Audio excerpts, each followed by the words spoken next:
to show you real quick, and then we will get on with the video. Let's watch this.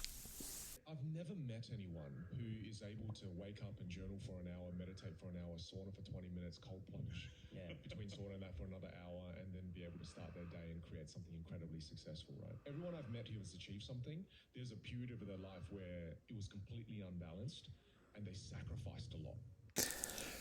Okay. Basically what he's saying is, when you listen to all the internet trends, like cold plunge is like, it's almost like every guy, like, that gives male advice talks about the cold plunge. Now, I'm not saying it doesn't work, so I'm not being a hater, but I will just tell you that I know that you don't have to do cold plunges to be successful. and basically what he's saying is, who has time to wake up and meditate and cold plunge and get in the sauna and work out and then get on with your day and be productive and make money?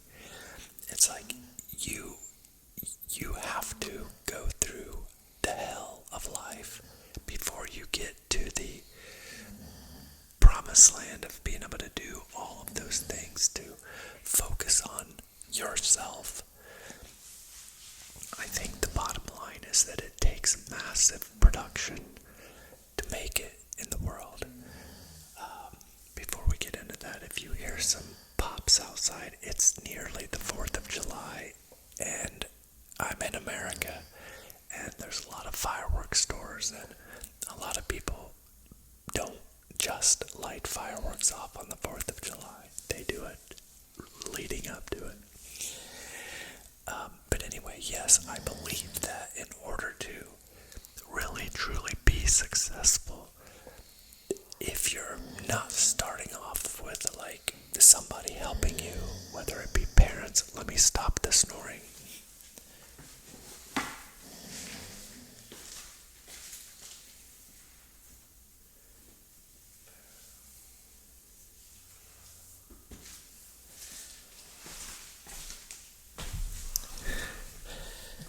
I don't mind you hearing her breathe because I need her to breathe, but sometimes if she sleeps a certain way, she snores. Anyway, when I look back at my life and the way that I was able to escape poverty, because I was poor, but I don't have hate. I don't have anger because I was poor. I am super happy that I was poor because it made me who I am. I was able to fight my way out of it. Now, I will be 52 this year, so I've had a long time to get out. It's taken me a long time. But I think that what this guy's saying is that he doesn't know anybody that has ever become successful by doing all of the trendy things all of the time. You just don't have that luxury. When you're young and you're struggling and you're trying to make it, you have to be doing it better than the next person. I don't know if some of you may know who David Goggins is, but he talks about that it's easier today to become successful because very few people will do it, because everybody complains. Everybody is making excuses, and the people that are not, the people that are willing to wake up early and work 50, 60, 70, 80-hour work weeks in order to get ahead and to get out of the hole. Those are the people that make it. The other people that make it are the people that have the silver spoons. The parents that buy houses for their kids and buy great nice cars for their kids and pay for all their education, and probably know somebody that gets them a job. Like I think about George Bush, the president, his daughter. She went to work for NBC. Not saying that she couldn't have done that if it wasn't for him, but how president's daughter. It's the same with Obama's daughters. I can guarantee you those two girls are going to have very good jobs. So, that I was not George Bush's son. And I had a hard way to go, but I did. I worked hard, and that's what you guys have to do. You have to find something that you're good at. It may not be something that you like. It just needs to be something that you're good at and something you can handle.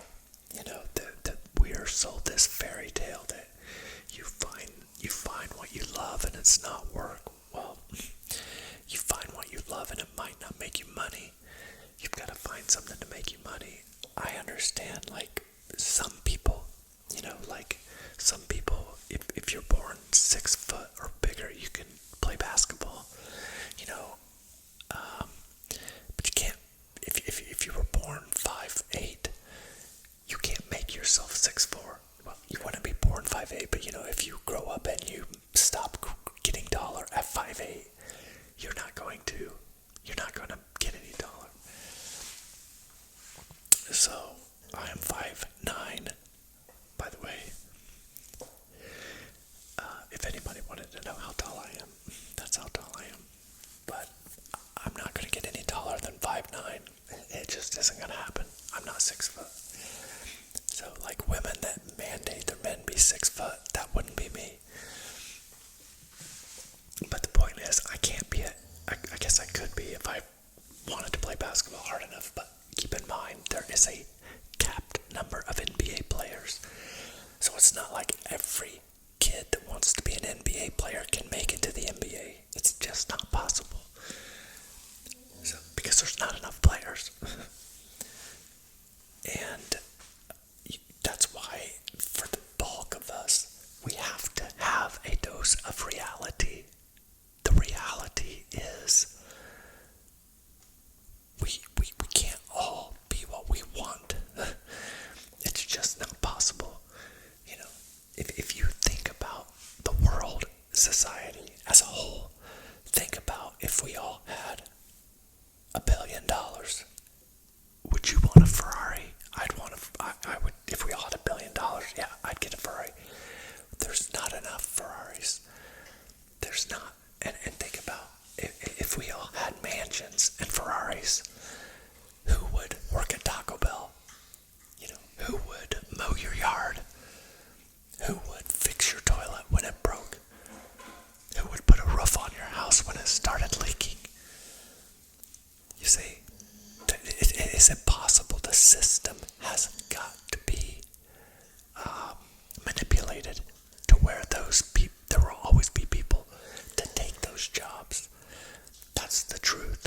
And anybody telling you anything else is lying to you. So yes, it's possible. You could be one of the ones that get what you want. And, you know, if you want to go to Hollywood, if you want to be a rock star, those jobs exist. And somebody's going to hit that lottery ticket. And you can go for it. But I can tell you this. There are way more starving actors in Hollywood than there are actors making money. And, you know, the same with rock stars. There are more guys and girls singing in bars right now than there are people getting paid to make music. They're just singing other people's songs, and I get, like, that can be fun, but it's where most people end up that fail at reaching their goals. And please don't take this as me telling you that you can't reach your goals. You can. You absolutely can. But what I'm telling you is there's no harm in taking a more traditional route. It is possible to get rich and to get very, very comfortable by doing normal things, but by doing normal things very, very well. That's how you set yourself apart. That's how you can work at McDonald's and still end up rich. Because you start at McDonald's. Now, maybe you end up owning a McDonald's, but my theory would be you start at McDonald's, you do very, very well for them. You work all the shifts they will give you. You treat every customer and fellow employee wonderfully.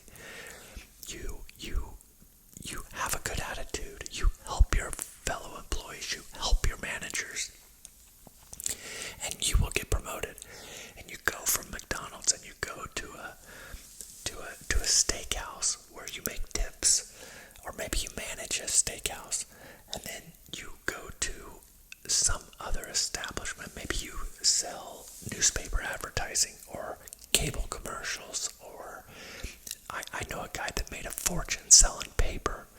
So he would go to like for example, the real estate office that I have. I don't go to the office. I work from home, but we have a real estate office, and I can go in there to like print open house flyers when I have an open house, or if we have like sales meetings. If I want to go to some of the sales meetings, I can go in there. Anyway, there's like probably 3 or 4 different copiers in that building, and there are just stacks and stacks and stacks of packages of paper in there, because corporations buy paper, and they buy a lot of it, and schools buy paper, and just every company, even like small places, buy paper. But he would not sell them to like Walmart and Office Depot. He would have corporate accounts where he would sell to like General Motors or Budweiser or like Remax offices, any place that bought a lot of paper in bulk. Anyway, he made like he always made more money than me doing it, but he had to travel, and I had opportunity for travel jobs too, but I knew I couldn't leave my animals, and I could not, like,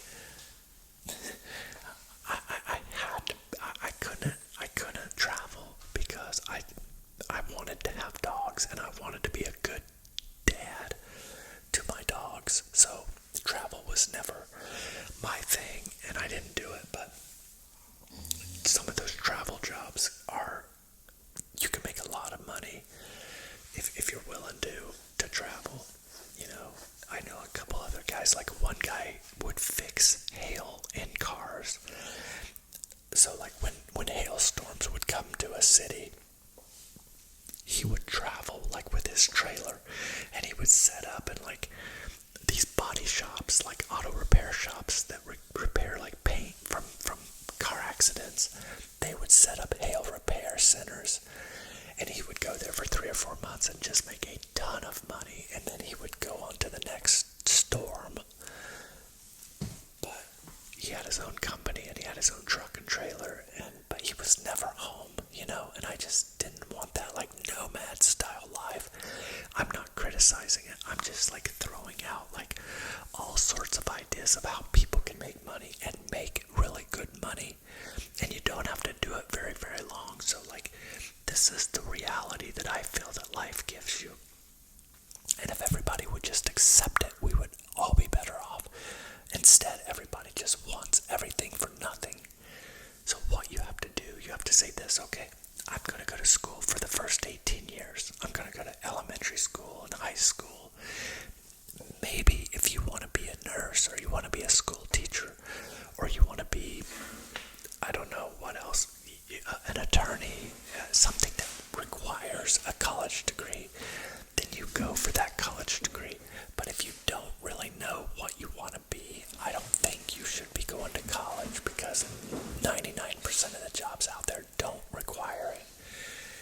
Maybe you go into a trade, maybe you get into retail and you like selling something, or you're an artist, and so you go work at an arts craft store, and you are in the business, and you might be able to find a way. You'll navigate your way to a different path. Like for me, I started in fast food. I went to cleaning carpet. Then I went to working in a factory. Then I went to selling TVs and washers and dryers at an electronics store.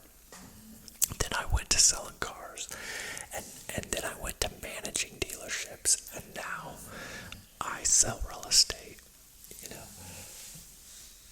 But it was a huge sacrifice to do it. It was a sacrifice to get here now, where now I don't work near as much as I used to, and I just have a really good life. Like, my house is paid for, my cars are paid for. I don't have any bills except utilities. Like, I have to pay my electric bill and my cell phone bill.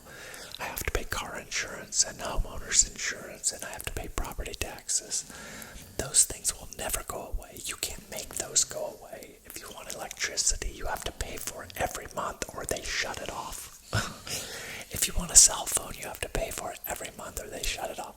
If you want the internet, these are things that never go away. So the whole theory is you go to school for 18 years, then you work for 30 years, and you work like hell. Okay, yeah, it doesn't sound fun, no, but guess what? When you're done, you're only 48 years old. Do you know how old you're gonna live? You're probably, if you're alive today and you're in your 20s or even early 30s, you're probably gonna live till you're 90. So that means at 48, you're set. Your house is paid for, your cars are paid for. You've saved a pile of money. So now so basically you pile up the money at 48 and then you live off the money. Because then at 59 and a half, you can start taking your money out. So you just need, like for me, I needed, so from 48 to 59 and a half, all my bills are paid, but I can't access any of my retirement money until I'm 59 and a half. I can get it if I want it, but I can't take it. I can't take it without a penalty. So once I'm 59 and a half, I can take it without a penalty, and I can start living off that money. But right now, that money's just still growing, and money doubles every 7 years. And just a normal stock market, the ups and downs and everything, the averages, your money will double every 7 years. So as you invest, that compounding interest is just, it's going crazy. So you basically got 50 years to live for comfortable, and so I think that if people had that expectation, then we would all be friendlier to each other, because we would know that yes, life is hard, and yes, I'm not doing exactly what I want to do, but I know where it's going to get me, and it will, it will get you somewhere. It will get you somewhere comfortable. We can't all have Ferraris. We can't all have private jets. Do you really want a private jet? Listen, if you want a private jet, then you can get it, but you're going to have to be doing some crazy things. You're going to have to go to a level that I've never been. So I believe in my heart, though, I can tell you this. If I wanted it, I know I could get it. But I don't want it. I just never wanted that life. I wanted a more simple, peaceful life. And I think that's what the majority of people want. And that's why it's like, we just got to get the message out there that it isn't that hard. You just have to give. You have to sacrifice. You have to take a chunk of your life and put it towards production of some sort. If you're a plumber, if you're a carpenter, it just really doesn't matter. Whatever you have that's a skill. If you're a roofer, you just do it. You just do it, and you do it as much as you possibly can. That's the production, Now, the challenge becomes, how do you fit a family into that? And how do you fit raising kids into that? Well, that's the thing that I never figured out. I had many, many friends that did. But for me, it wasn't just finding the time. It was finding the right woman. And so that leads me into my next segment. Actually, because I'm already 20 minutes in, I think I will save that for the next video, and I will make the video just about this topic, because I got another video to show. But as I was thinking through this, I'm like, I don't want to play another video 20 minutes into an ASMR video, because I wouldn't want the volume to change. I would hope that maybe even some of you are asleep by now. I know that I need definitely 20 is the minimum, but 30-minute videos is about the amount I need. I need about 30 minutes to lay down. The first bit that I lay down, I'm kind of just getting the thoughts thoughts out of my mind. Like when I first lay down, my mind is still like going through all the things. Like right before I sat down to do this video, I remembered an email that I didn't respond to. It wasn't one of my clients. It was a bank that needed a document, and I had the document, but I didn't send it earlier because when I got the email, I wasn't at home. And then when I got home, of course, I did the things I needed to do at home, and then I realized I didn't send that. So right before I made this, I sent that. But that's the kind of stuff like I'll go to bed and I'll think, oh God, I forgot to write this down for this appointment next week or whatever. Whatever happens when I lay down. So the first 5, 6, 7, 8 minutes, I'm just kind of clearing my mind and trying to get to that relaxing spot. And then inevitably, as the video is playing, and I get myself to that more peaceful place where I'm more relaxed, it happens, and I get tingles, and it's just amazing. And then I can just sit there, and once the tingles come, I can just feel myself drifting off, and of course, like I fight it because I like the tingles so much. So like I fight off. No, I don't want to sleep. I want the tingles to keep going. And so, but somewhere in that battle between trying not to sleep and enjoying the tingles, I end up going to sleep. So that's how it happens for me. But I can tell you that like I've probably like when I was working at the dealership job, so I retired in 2019, so that would have been 5 years ago from the dealership job. So I was 47. But I remember nights that like I couldn't get tingles because I couldn't get the stress out of my head. I couldn't get the tension. That job had so many pressures. It was so hard, and so many times I came so close to saying, just walking away, but I always kept my eye on that prize and say, no, you just have to do it a little bit longer, just do it a little bit longer. And I made it to my 20-year anniversary at that one job, but that was just at that job. But I had worked in the car business for 6 years prior to that, and then I was in electronics. So all in all, my work career, I mean, I started work at 16, so from 16 to 47, so it would have been 31 years of like aggressively working like a lot. And part of that I was able to do because I didn't have a family, and I don't want to get too much into it because I want to save that for the next video, but that I know can change things. But I will tell you, this is a little teaser of what's to come on the next video. But I think a lot of men feel they feel like something is missing in their life, and they think it's a woman, and so they ask a woman to go with them before they know where they're really going. It's like, how can you ask someone to go with you if you don't know where you're going? And that, I believe, was a big part of my issue when I was growing up and when I was dating. And so yeah, I'm excited to talk to you about it, but I got carried away a little bit too long with the other portion of the video. I was going to split it up, but I think I can make a nice long video out of just talking about dating. I'll give you kind of my dating history and kind of some of the things that, like, the breakups that I went through and things like that. But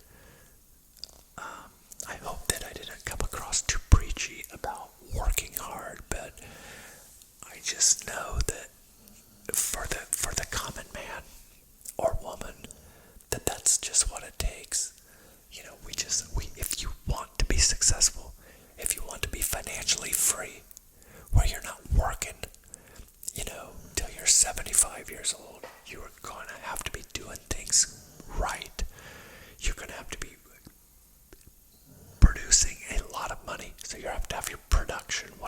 things. If you're plumbing, you're going to have to do a lot of plumbing. You know, if you're working at a hair salon, you're going to have to cut a lot of hair.